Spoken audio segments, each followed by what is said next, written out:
मेरे सहयोगी सांसद साथियों ने इस बात को उजागर किया है जो पहले बात बताई गई थी 2,23,000 करोड़ की राशि हेल्थ को अलॉट की गई है, लेकिन वास्तविकता में ये उससे मात्र 32% यानी कुल 71-72 हजार करोड़ की राशि ही हेल्थ एंड फैमिली वेलफेयर के लिए आवंटित हुई है, जो जीडीपी के मात्र 1.5% है। और कोरोना की महामारी में हेल्थ सिस्टम की खामियां उजागर होने के बावजूद इतनी कम राशि आवंटित होना, केवल 1.5% मिलना, ये निश्चित ही दुर्भाग्यपूर्ण है।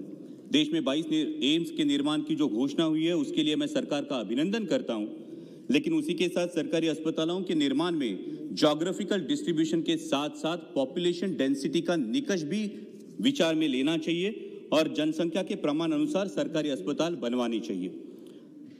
स्पीकर मैम, हमारे देश में हर साल सड़क दुर्घटना में 1.5 लाख लोगों की मौत होती है और 4.5 लाख लोग अपाहिज हो जाते हैं, और जिसमें अधिक संख्या में युवा तथा मध्यम वयीन लोग होते हैं। और हर रोड एक्सीडेंट में सबसे अहम होता है ट्रीटमेंट इन गोल्डन आवर। इसलिए मैं मंत्री जी से गुजारिश करूंगा कि देश के हर हाईवे पे हर 50 किलोमीटर की दूरी पे एक अत्याधुनिक ट्रॉमा केयर सेंटर बनाया जाए, जिससे कई जानें बच सकती है।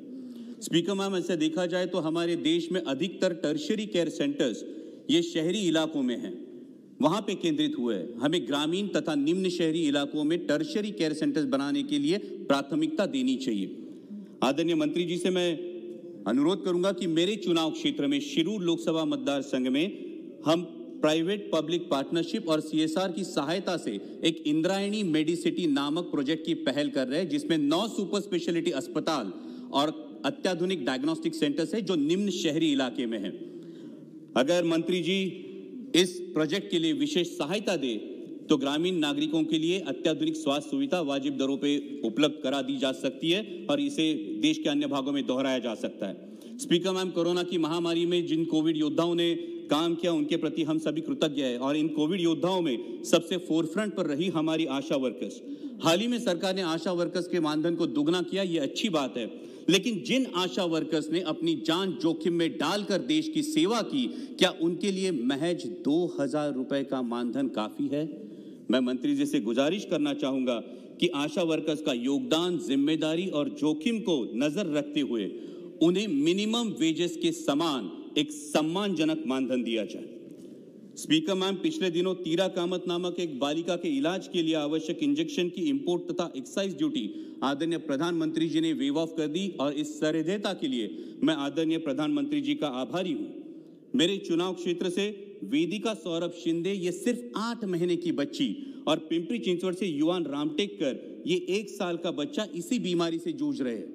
मंत्री जी, ये एक जेनेटिक डिसऑर्डर है जिसे स्पाइनल मस्कुलर एट्रोफी टाइप 1 कहते हैं, और इसके इलाज की इंजेक्शन की कीमत है 22 करोड़ रुपए, और ये 22 करोड़ रुपए की राशि हर बार क्राउड फंडिंग से उपलब्ध कराना बहुत ही मुश्किल है।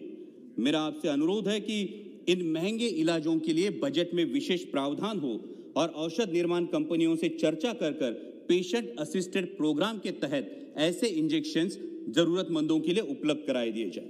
स्पीकर मैम, हमने विश्व के सबसे बड़े टीकाकरण अभियान की शुरुआत की, जिसके लिए मैं सरकार का अभिनंदन करना चाहूंगा, लेकिन लोगों के दिलों में जितना कोरोना का डर है उतना ही डर है लॉकडाउन का, और लॉकडाउन की वजह से रोजगार चला जाने का।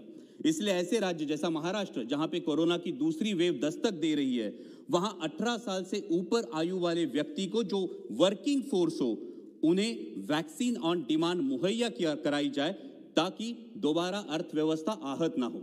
और उसी के साथ वैक्सीनेशन सेंटर्स के लिए जो कंडीशन है 100 बेडेड हॉस्पिटल्स की, ग्रामीण इलाकों में 100 बेडेड हॉस्पिटल्स अवेलेबल नहीं है, इसलिए जो 50 बेडेड डीएचसी तथा डीसीएचसी है, वहां वैक्सीनेशन सेंटर्स को मंजूरी दी जाए ताकि वैक्सीनेशन का प्रमाण और दायरा बढ़े।